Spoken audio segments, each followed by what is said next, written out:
নমস্কার, সুরজিৎ মান্না ক্রিয়েশনস চ্যানেলের পক্ষ থেকে তোমাদের সবাইকে সুস্বাগতম।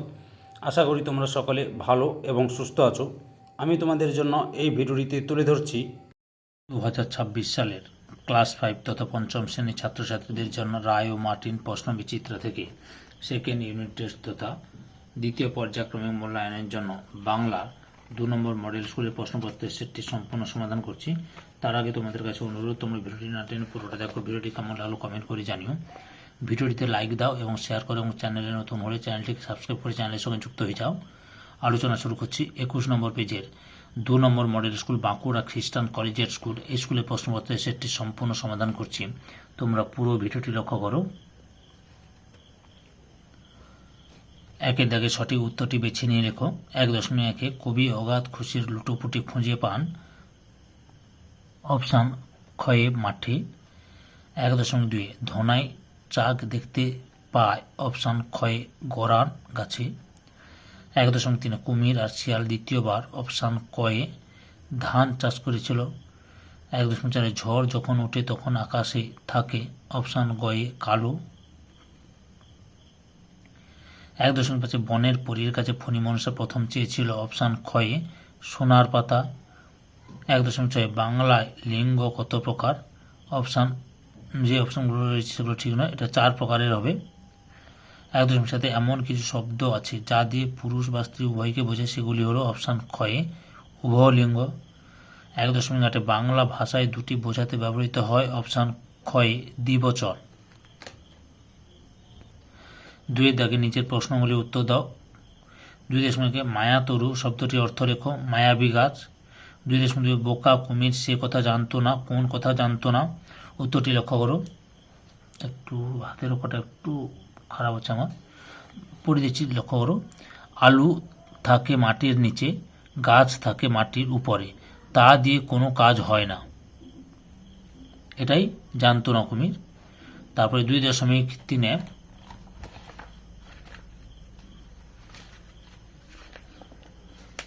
কুমির আর শিয়াল মিলে চাষ করতে গেল। কুমির আর শিয়াল কি কি চাষ করতে গেল?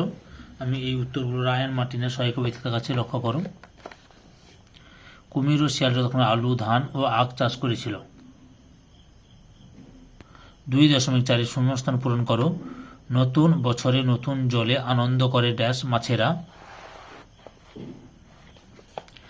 2.5 মাঠ মানে ছুট কবিতাটি কোন কবির লেখা? কার্তিক ঘোষের। 2.4 দিনের কোন সময় কালবৈশাখী ঝড় আসে? দুপুরবেলা। 2.7 তীক্ষ্ণ শব্দের বিপরীতার্থক শব্দ লেখো। ভোঁতা। 2.8 বাক্য রচনা করো। সময়। অবহেলায় মূল্যবান সময় নষ্ট করা উচিত নয়। অবহেলায় মূল্যবান সময় নষ্ট করা উচিত নয়। 2.9 সমার্থক শব্দ লেখো। গাছ, বৃক্ষ। 2.10 বৃন্দ যোগে একটি বহুবচন শব্দ লেখো। ছাত্রবৃন্দ। 2.11 গুলো যোগে একটি বহুবচন শব্দ লেখো। মানুষগুলো। 3 দাগে যে কোনো দুটি প্রশ্নের উত্তর দাও। 3.1 ওরা পিছনে ছুটে একটা ঝোপের আড়ালে পালালো। কাদের কথা বলা হয়েছে? শিশুর দলের কথা বলা হয়েছে।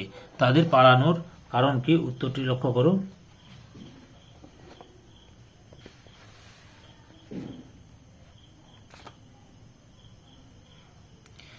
মৈত্রী দেবীর লেখা ঝড় কবিতায় শিশুর দল যখন মাঠে খেলা করছিল তখন দুপুরবেলা হঠাৎই আকাশ ঘন কালো মেঘে আচ্ছন্ন হয়ে যায় এবং প্রবল বেগে ঝড় শুরু হয়। তাই শিশুর দল মাঠ ছেড়ে ছুটে চলে যেতে চেয়েছিল।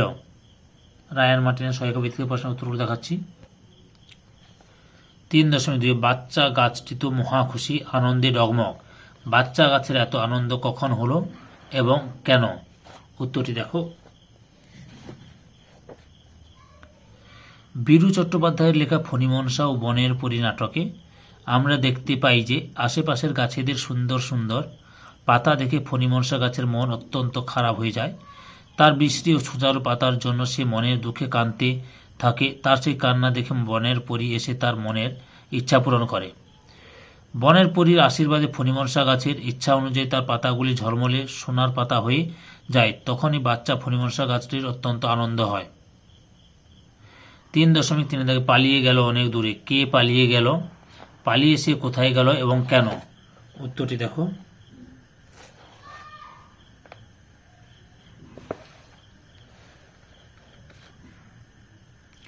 মৈত্রী দেবী রচিত ঝড় কবিতা থেকে নেওয়া উদ্ধৃত পঙ্ক্তিতে কবি ঝড়ের পালিয়ে যাওয়ার কথা বলেছেন।